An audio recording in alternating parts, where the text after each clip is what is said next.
The alarm goes off at 5:47 a.m., and Terrance Mitchell's hand shoots out from under the covers before the second beep can shatter the quiet. His daughter Imani is a light sleeper, and he's learned that those extra 13 minutes of peace before she wakes are sacred. The kind of sacred that keeps him sane. He sits up in the dim light filtering through cheap blinds, his feet finding the cold hardwood floor of their small two-bedroom apartment in Riverside Heights. The neighborhood isn't bad, not really, but it's not where he imagined raising his daughter either. Before he can spiral into that familiar thought pattern, he stands, stretches until his shoulders crack, and moves toward the tiny bathroom they share. The face in the mirror is 32 years old but looks older on mornings like this. Dark brown skin, close-cropped fade that needs a touch-up, the ghost of exhaustion sitting permanent in the hollows under his eyes. The scar above his left eyebrow from a construction accident 2 years ago catches the light. He splashes cold water on his face, brushes his teeth, and tries not to think about the fact that his checking account has $247 until Friday's paycheck. If you're enjoying this story so far, don't forget to hit the like button and subscribe. Drop a comment telling me where in the world you're watching from. I love hearing from you. By 6:15, he's in Imani's room, and his heart does what it always does when he sees her sleeping. It cracks open just a little bit more. She's sprawled across her twin bed like a starfish, her brown curls, so much like her mother's, spread across the Moana pillowcase. She's 6 3/4, as she likes to remind everyone, with skin the color of honey and sunlight and eyes that shift between hazel and green depending on what she wears. She looks so much like Jade that sometimes it physically hurts. "Baby girl," he says softly, sitting on the edge of her bed. "Time to wake up." Imani makes a sound like a disgruntled kitten and burrows deeper into her covers. Terrance smiles despite his exhaustion. This is their routine, the daily dance they've perfected over the past 3 years. "Imani Rose Mitchell, I know you hear me." One eye opens, the hazel green catching morning light. 5 more minutes? "You said that yesterday, and we were almost late. Come on, breakfast is going to be ready in 10 minutes. She sits up, rubbing her eyes with small fists, and Terrance's chest tightens with love so fierce it feels like drowning. This little person, this perfect combination of stubborn will and gentle heart, is his entire world. Everything he does, every double shift he pulls at the construction site, every time he counts pennies to make sure there's enough for her school supplies, it's all for her. In the kitchen, he makes scrambled eggs and turkey bacon, the kind of breakfast Jade used to make when she was still here, when she was still alive. The grief is gentler now, 3 years after the car accident that took her. Not gone. It never goes away, but manageable. Like a weight he's learned to carry without collapsing. Imani appears in the kitchen doorway wearing mismatched socks and her favorite purple dress that's getting too short. He makes a mental note to check the thrift store this weekend. "Daddy, can you do my hair in the puffs today? The ones with the beads that click?" He looks at her, at the wild mass of curls that he spent 3 years learning to manage through YouTube tutorials and patient guidance from his sister. "You know that takes time, baby. How about 2 simple braids?" Her face falls just a little and he feels it like a punch. "Okay." They eat together at their small kitchen table, Imani chattering about her upcoming school project on butterflies while Terrance mentally calculates whether he can pick up an extra shift this weekend. Riverside Prep, the school where Imani goes, isn't technically a private school, but it's a charter school in a wealthy district. One of those places where they pride themselves on diversity and inclusion, which apparently means accepting exactly 5 black kids and 3 Latino kids among a sea of affluent white families. He got Imani in through a lottery system, thought he'd won the jackpot. Good teachers, small class sizes, opportunities he never had growing up in the rough part of town. But lately, he's been questioning whether the opportunity is worth the cost. Not the tuition, there isn't any, but the other costs. The subtle ones that chip away at a man's dignity. like the way other parents look at him during pickup, their eyes sliding over his work boots and paint-stained jeans with barely concealed judgment. Like he's the help, not a parent. Like he doesn't belong in their world of Range Rovers and designer athleisure. "Daddy, you're doing the thinking face again," Imani says, pulling him back to the present. "What's the thinking face?" She scrunches her eyebrows together and makes her mouth small. "Like this, like you're trying to solve a really hard math problem." He laughs, the sound genuine. "Sorry, baby, I was just thinking about work." "You think about work a lot." "That's because work pays for things like butterflies for your project and those beads you like in your hair." She considers this, then nods with the seriousness of someone much older. "Okay, but you should also think about happy things sometimes, like ice cream and puppies and when we go to the park." "You're right, I should think about those things more." At 7:30, they're out the door. Terrance drives a 2009 Honda Civic that's more rust than paint, but it runs, and that's what matters. Imani sits in her booster seat in the back, humming a song she learned in music class, and Terrance navigates morning traffic with the practiced ease of someone who's done this route 1,000 times. Riverside Prep sits in a neighborhood where the houses have 3-car garages and landscaped yards that require professional maintenance. The school itself is all modern architecture and glass, looking more like a tech startup than an elementary school. Terrance pulls into the drop-off line behind a Tesla and ahead of a Mercedes SUV, and he feels the familiar tightness in his chest. "Have a good day, baby girl," he says as Imani unbuckles herself. "I'll be here at 3 miles sharp for pickup." She leans forward and kisses his cheek. "Love you, Daddy." "Love you more." He watches her run toward the entrance, her backpack, second-hand but clean, bouncing against her shoulders, and he thinks about how much harder this is than anyone told him it would be. Being a single father, being a black man in spaces that weren't designed for him. Being enough when some days he feels like he's barely holding it together. But then Imani turns at the door and waves, her smile bright enough to power cities, and he thinks maybe he's doing okay after all. His shift at Morrison Construction starts at 8 a.m., and Terrance spends the next 7 hours doing what he's done for the past 8 years. Framing, drywall, whatever the foreman needs. It's hard work, the kind that leaves his shoulders aching and his hands rough, but it's honest work. His co-workers are good people mostly. They don't ask too many questions about why a guy with a partial engineering degree from community college is swinging a hammer instead of sitting in an office. They don't need to know that when Jade died, Terrance had to drop out to take care of Imani full-time. That childcare costs more than he was making part-time anyway. That sometimes life doesn't care about your plans. It just happens to you, and you adapt or you drown. During his lunch break, he sits in his car and eats the sandwich he packed this morning, peanut butter and jelly, same as Imani's, and scrolls through his phone. There's a text from his sister Maya. "How's my favorite niece? Tell her Auntie Maya wants to take her for ice cream this weekend." He smiles and types back. "She's good. Ice cream sounds perfect. You're a lifesaver." Maya responds immediately. "That's what sisters are for. You doing okay? You need anything?" He stares at the question for a long moment. He needs a lot of things. More money, more time, more energy, someone to share the load with. But what he types is, "I'm good, thanks for asking." At 2:45 p.m., Terrance clocks out and heads back toward Riverside Prep. He's changed out of his dustiest work clothes, but there's only so much he can do. Paint stains don't wash out, and his boots are what they are. He tells himself it doesn't matter what other parents think. He's here for Imani, not for their approval. But when he pulls into the pickup area and sees the usual lineup of luxury vehicles and impeccably dressed parents, that tightness returns to his chest.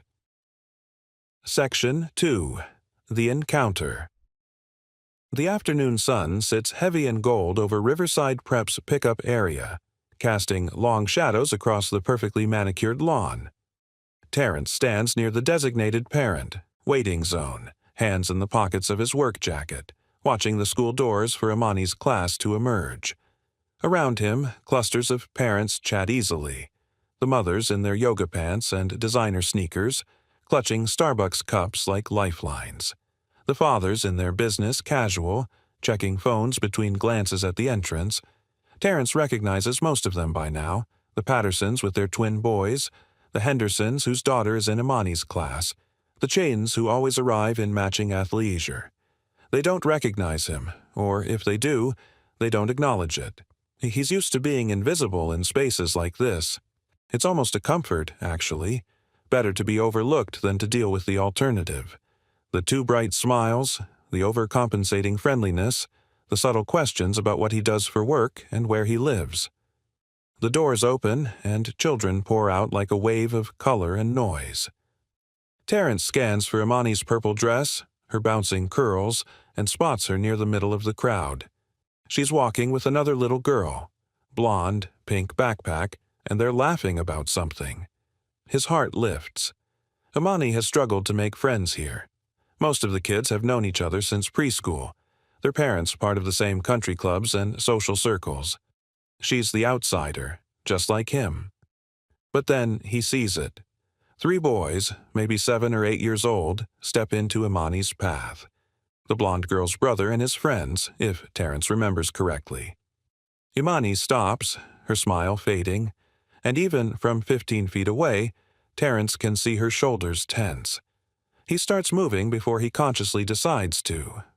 "Not your real dad," one of the boys is saying, his voice carrying across the pickup area with the careless cruelty of children who don't understand the weight of their words. "You don't look anything like him." Imani's face has gone still, that careful blankness she's learned to wear when something hurts. "He is my real dad." "No way," another boy chimes in. "Real dads don't look like that. My dad says—" "That's enough." Terrance's voice cuts through the chatter, deep and firm but controlled. He reaches Imani and places a gentle hand on her shoulder. "Imani, you ready to go, baby?" She looks up at him, and the relief in her eyes mixed with something else. Shame? Embarrassment? Makes his chest tight. The boys stare up at Terrance with wide eyes. One of them, the ringleader with red hair and freckles, crosses his arms. "See? You don't even look related. My mom said black families usually look the same, but you don't." The words hang in the air like smoke. Terrance feels every parent in the pickup area turn to watch.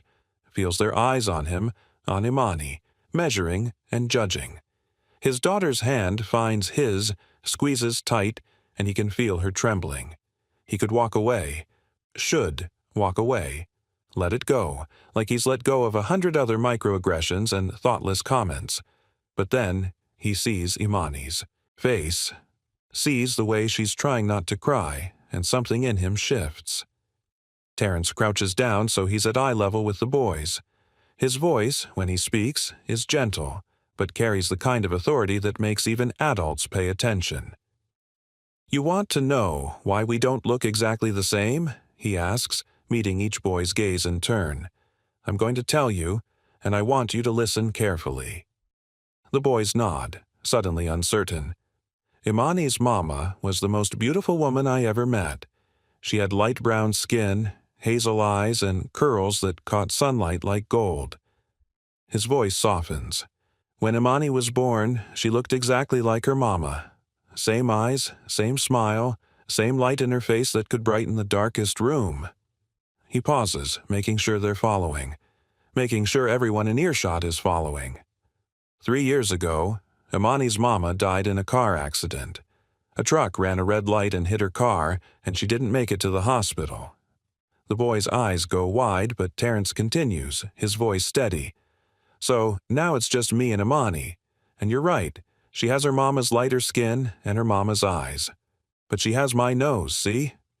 He gently taps Imani's nose, and she gives him a watery smile. "And my stubborn personality, and my love for peanut butter and jelly sandwiches." He stands up, and his full height makes the boys step back. Family isn't just about looking the same. Family is about showing up every single day. It's about braiding hair even when you don't know how and learning from YouTube at midnight. It's about packing lunches and helping with homework and holding someone when they're crying because they miss their mama. His voice drops lower, but somehow carries further. Family is about love. Real, unconditional. Show up when it's hard love. The kind of love that doesn't care about skin color, or what neighborhood you live in, or what kind of car you drive. He looks directly at the red-headed boy. So, yes, I am her real dad. I'm the only dad she's got, and I'm the only dad she needs. The silence that follows is absolute. Even the usual chatter of parents and children has stopped. Terrance can feel dozens of eyes on him, but for once, he doesn't care. He's not invisible anymore. He's seen, finally, exactly as he is. Now, he says, his tone lightening just slightly, I think you boys owe Imani an apology. The red-headed boy shifts uncomfortably. I'm sorry, he mumbles. I didn't know about your mom. The other two echo the apology, and Terrance nods. Thank you. Now go find your parents. As the boys scatter, Terrance turns to Imani and kneels again. You okay, baby girl? She throws her arms around his neck, and he feels her tears on his skin. I love you, Daddy, she whispers. You're the best real dad in the whole world. I love you too, baby. So much. When he stands, still holding Imani's hand, he becomes aware of the woman standing 10 feet away, watching them with an expression he can't quite read. She's stunning. That's his first thought. Tall, elegant, with rich brown skin and natural hair styled in an intricate updo. She wears a navy blue suit that probably costs more than his monthly rent, and diamond studs catch the afternoon light. But it's her eyes that stop him. Dark brown, almost black, and filled with something that looks like longing mixed with pain. Their gazes lock for a moment that stretches longer than it should, and Terrance feels something shift in the air between them, something electric and unexpected. Then a small voice breaks the spell. Mommy, can we go now? A little boy, maybe 5 years old, tugs on the woman's hand. He's lighter-skinned than her, with loose curls and the kind of cherubic face that belongs in commercials. The woman's expression smooths into something more guarded, and she nods. Yes, sweetheart, let's go. But as she walks past Terrance toward a sleek black BMW, she pauses. Just for a second. Just long enough to say, in a voice that sounds like honey and smoke, that was beautifully said. Then she's gone, guiding her son toward the car, and Terrance is left standing there with Imani's hand in his, wondering why his heart is suddenly racing and why the air feels like it's been charged with lightning. Daddy, who was that lady? Imani asks. I don't know, baby. Just another parent. But even as he says it, he knows that's not quite true. Something about that woman, the way she looked at him, the pain he saw beneath her polished exterior, the loneliness that radiated from her despite her obvious wealth and success, has lodged itself somewhere in his chest. He shakes his head, trying to clear it. He doesn't have time for whatever that was. He has a daughter to feed, homework to supervise, a life to keep together with duct tape and determination. Come on, he says, guiding Imani toward the parking lot. Let's go home. The next morning starts like any other, except Terrance can't stop thinking about the woman from the pickup line. He tells himself it's ridiculous. She's clearly out of his league, the kind of woman who probably has a corner office and a house in the hills. Women like that don't look twice at men like him. Except she did look, and what he saw in her eyes wasn't pity or judgment. It was recognition. Like she saw something in him that resonated with something in her. He's loading breakfast dishes into the sink when his phone buzzes. Unknown number. Is this Terrance Mitchell? He frowns, typing back, Yes. Who is this? The response comes quickly. This is Naomi Brennan. My son, Ethan, is in the kindergarten program at Riverside Prep. We met yesterday during pickup. I hope you don't mind. I got your number from the parent directory. Terrance's heart does something complicated. The woman from yesterday. She'd looked him up. "I don't mind," he types, then immediately wonders if that sounds too eager. "Is everything okay? I was wondering if you'd be willing to meet for coffee this morning. I know it's short notice, but I have something I'd like to discuss with you. It's about the school." He stares at the message, his mind racing. This could be about yesterday's incident. Maybe she wants to talk about how he handled those boys. Maybe she's planning to report him for something, being too aggressive, making a scene. But then he remembers the look in her eyes. That wasn't judgment. That was something else entirely. "What time?" he texts back. 8:30. There's a coffee shop called Sunrise Brew on Maple Street. He knows the place, one of those upscale cafes where a single cup costs what he usually spends on a whole day of meals. But he types, "I'll be there. I'll complete part 1 as a standalone story reaching 4,500 words with a full resolution." Continuing from where we left off. Sunrise Brew is exactly as pretentious as Terrance expected. Exposed brick walls, Edison bulbs hanging from the ceiling, a chalkboard menu with drinks named things like the Philosopher's Blend and Existential Espresso. He almost turns around and walks out, but then he sees her. Naomi sits at a corner table, and even in casual clothes, well, casual for her, designer jeans and a cream cashmere sweater, she radiates the kind of presence that makes people look twice. She's typing something on her phone, her expression intense, and Terrance takes a moment to study her before approaching. There are shadows under her eyes that expensive makeup can't quite hide. A tightness around her mouth that speaks of stress carried like a weight. And when she finally looks up and sees him, the way her shoulders drop just slightly tells him she's been nervous about this meeting too. "Terrance," she says, standing, "thank you for coming.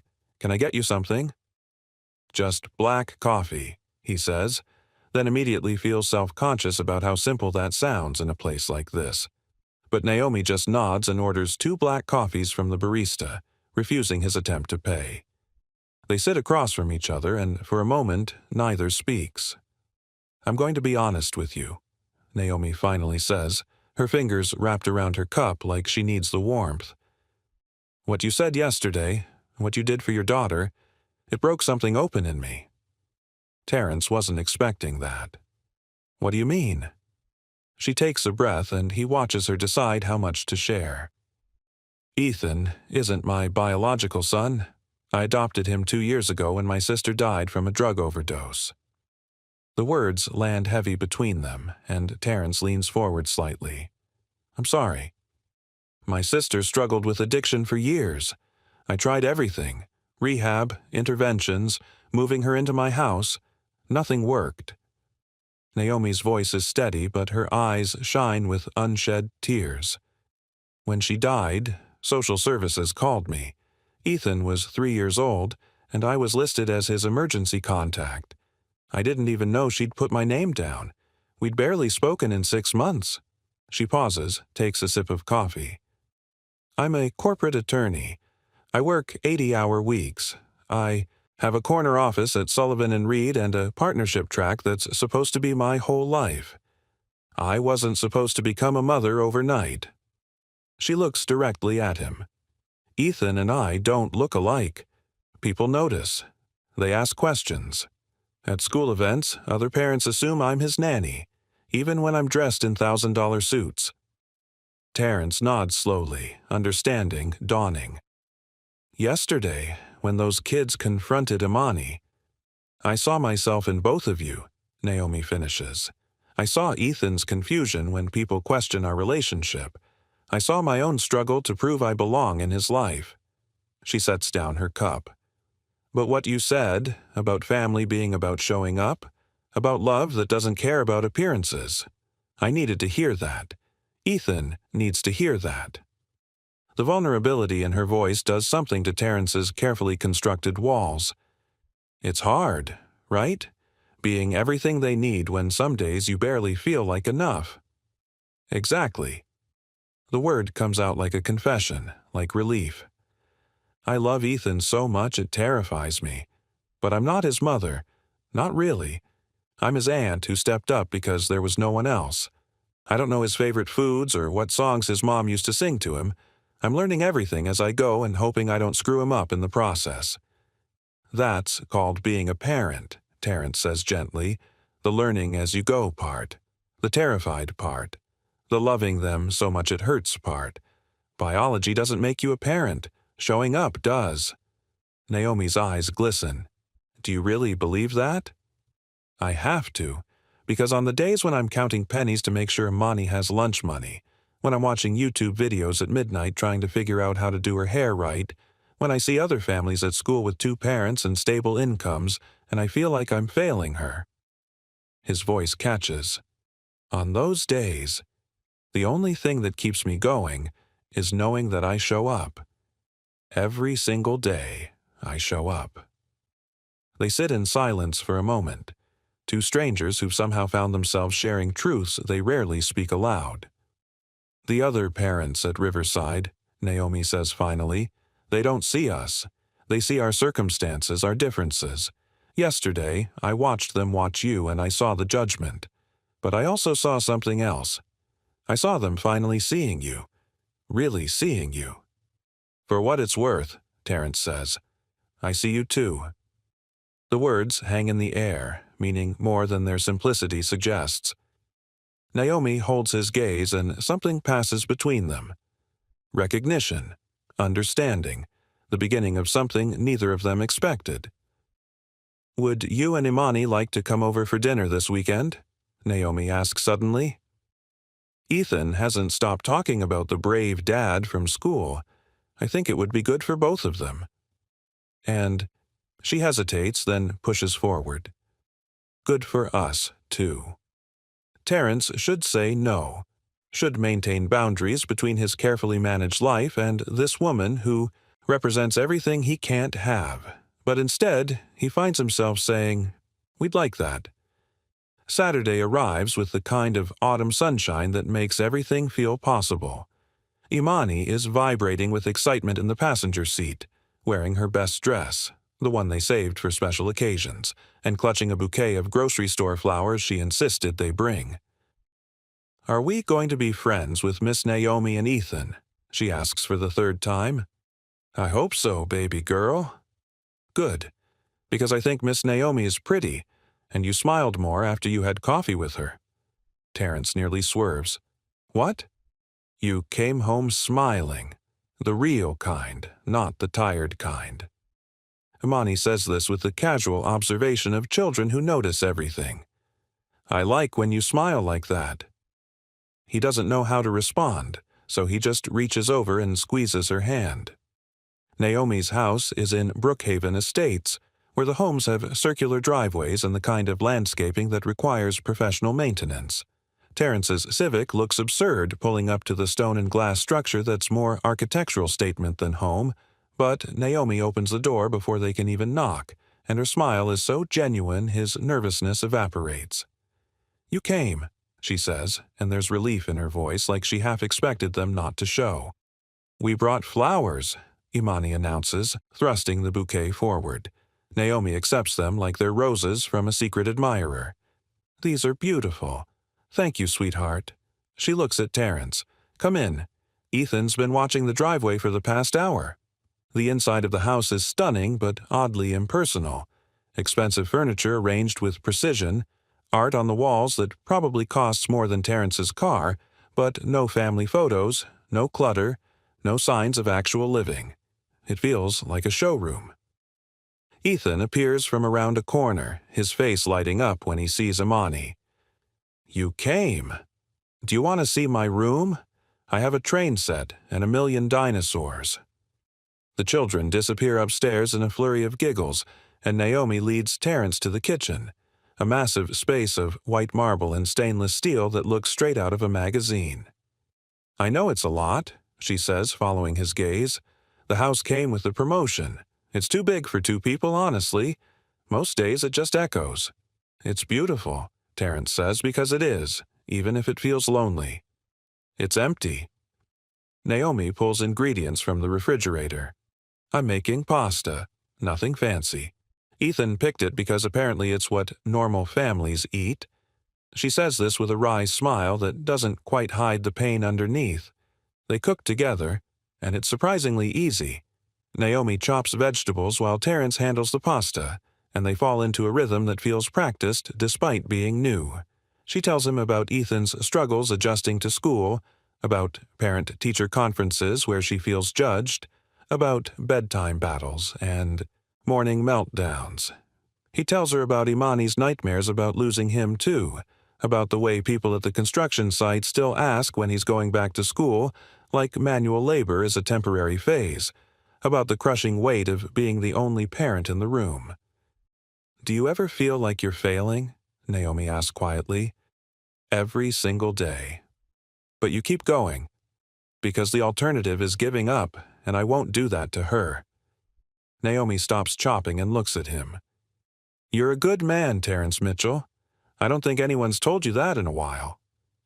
The words land somewhere tender, and Terrance has to look away. "You're pretty remarkable yourself." "I'm a mess pretending to have it together." "Aren't we all?" Dinner is chaotic in the best way. Ethan and Imani chatter non-stop, interrupting each other and stealing bites from each other's plates. They demand seconds, then thirds, and Naomi laughs, really laughs, in a way that transforms her face from beautiful to luminous. After dinner, they all end up in Naomi's backyard, a sprawling space with a garden that's clearly professionally maintained. The kids chase fireflies while the adults sit on the patio, watching twilight paint the sky in shades of purple and gold. "Thank you for this," Terrance says, "for inviting us, for—" he gestures vaguely. "Seeing us. Thank you for coming, for being honest with me, for showing me that it's okay to not have all the answers." Naomi shifts in her seat, and her hand lands near his on the armrest between them. Not touching, but close enough that he can feel the warmth. "Can I tell you something?" "Anything. When my sister died, I thought my life was over. My career was everything. My identity, my purpose. Suddenly I had this child who needed me, and I didn't know how to be what he needed."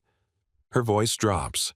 "There were nights I'd stand outside his bedroom door and cry because I was so terrified of failing him, of being another loss in his life." "But you didn't fail him," Terrance says. "Look at him. He's happy. He's loved. That's because of you. I almost gave him up." The confession comes out in a rush. 3 months after I took him in, I called social services. I had the phone in my hand, ready to tell them I couldn't do it, that he deserved better than a workaholic aunt who didn't know how to love properly. "What stopped you?" "He drew me a picture." Naomi's voice breaks. "It was stick figures, him and me holding hands. He'd written my family at the top in crooked letters, and I realized he'd already chosen me. The least I could do was choose him back." Terrance reaches over and takes her hand, and she doesn't pull away.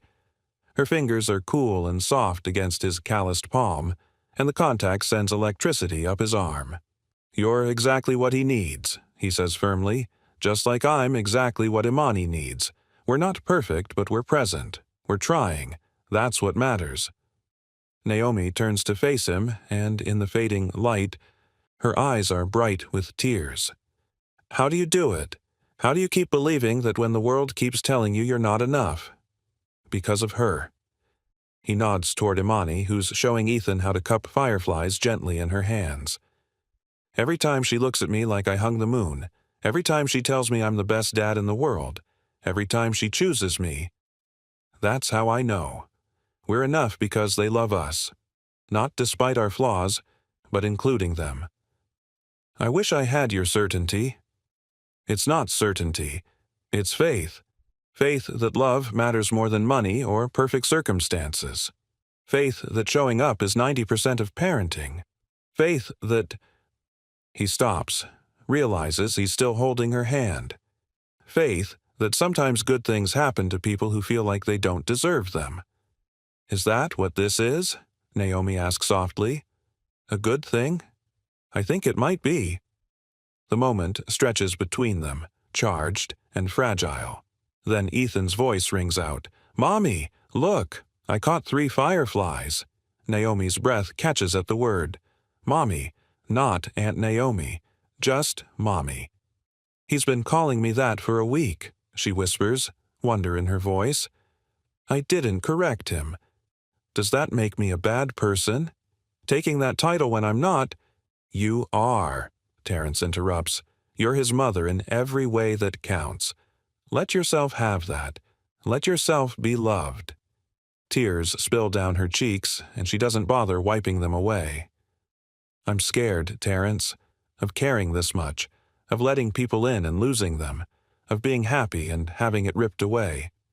I know, I'm scared too. He squeezes her hand. But maybe being scared together is better than being scared alone. She laughs through her tears. Is this really happening? Are we really doing this? What's this? This, us, whatever this is becoming. Terrance considers the question, considers the impossibility of a construction worker and a corporate attorney building something together. Considers all the reasons this shouldn't work, the class difference, the complications, the very newness of it all. Then he looks at their children playing together in the firefly-lit garden, at this beautiful broken woman who's trying so hard to be enough, at the way her hand fits in his like it was designed for exactly this purpose. Yeah, he says, I think we are. Mommy, Daddy, come see. Both children are calling now, waving them over with urgent excitement. Terrance and Naomi exchange a look, acknowledgement that something has shifted irrevocably between them, before standing and joining their children. For the next hour they catch fireflies and tell stories and exist in that perfect bubble where nothing matters except this moment, these people, this unexpected family forming in real time. When it's time to leave, Ethan hugs Imani goodbye with fierce determination. You're my best friend now, he announces. We're going to have sleepovers and everything. Can we, Daddy? Imani asks, her eyes pleading. We'll see, baby girl. At the door, Naomi walks them out, and she and Terrance linger while the kids run ahead to his car. Same time next week? She asks, and there's a vulnerability in the question, like she's afraid he'll refuse now that the spell of evening has broken. Same time next week, he confirms. Then, because he's feeling brave, because something in him knows this woman is worth the risk. But maybe during the week, too. Coffee or lunch or... Yes. She says it fast, like she's afraid she'll lose courage. Yes to all of that. They stand there, neither quite wanting to be the first to leave, until Imani's voice floats across the driveway. Daddy, are you going to kiss Miss Naomi goodnight? Because in movies, this is when people kiss. Both adults laugh, embarrassed but not displeased by the observation. Not yet, Naomi says, but she's looking at Terrance when she says it. But maybe soon. Maybe soon, he agrees. Driving home, Imani is quiet for a long moment before asking, Daddy, do you think Miss Naomi could be part of our family? Terrance's throat tightens. Would you want that? I think Mommy would want you to be happy. And I think Miss Naomi makes you happy. And Ethan needs a dad, and I've always wanted a brother. She says this with the simple logic of children who haven't learned to complicate love with fear. So, yeah, I think she should be part of our family. It's more complicated than that, baby girl. Why? You love each other. We love each other. That's what you said. Family is about love and showing up. So if we all love each other, and we all show up, we're family. Out of the mouths of babes, Terrance thinks. You're pretty smart, you know that? I get it from you. She grins. And from Mommy. But mostly from you. That night, after Imani is asleep, Terrance sits on his back porch with a beer and his phone. There's a text from Naomi. Thank you for tonight, for all of it. I haven't felt this hopeful in years. He types back, thank you for seeing us, for letting us see you. Sleep well. Her response is immediate. You too. Sweet dreams, Terrance. He stares at the words, at this small intimacy of goodnight texts, and allows himself to hope. Hope that maybe his carefully patched-together life has room for something more. Hope that two broken people can build something whole together. Hope that family isn't just what you're born into, but what you choose, day after day, moment by moment. The future is uncertain. There will be complications. Her demanding career, his financial struggles, the logistics of blending families, the judgment from people who think they don't fit. But for tonight, sitting under stars with the taste of possibility on his tongue, Terrance lets himself believe it's possible. Because sometimes the bravest thing you can do is stand up to bullies in a school pickup line. And sometimes the bravest thing you can do is open your heart to someone who makes you remember what hope feels like. And maybe, just maybe, that's exactly what real dads do. 3 months later. The treehouse is almost finished. Terrance and Ethan have spent the last several Saturdays building it in Naomi's backyard, a proper treehouse with walls and a roof and a pulley system for supplies. Imani supervised, offering suggestions and handing them tools with the authority of a seasoned foreman. Naomi watches from the patio, her laptop open but ignored, and Terrance catches her eye. She smiles, and it's the smile he's come to know intimately, the one that's just for him, that says she sees him and chooses him and isn't afraid anymore. They're taking things slow, coffee dates that turn into dinner dates, family outings to parks and museums. Goodnight kisses that leave them both wanting more but respecting the pace that protects their children's hearts. The kids are inseparable now. Weekend sleepovers, shared birthday parties, and constant scheming about how to make their parents official. Yesterday, Imani asked if she could call Naomi Mom too, and Naomi cried for 20 minutes before saying yes.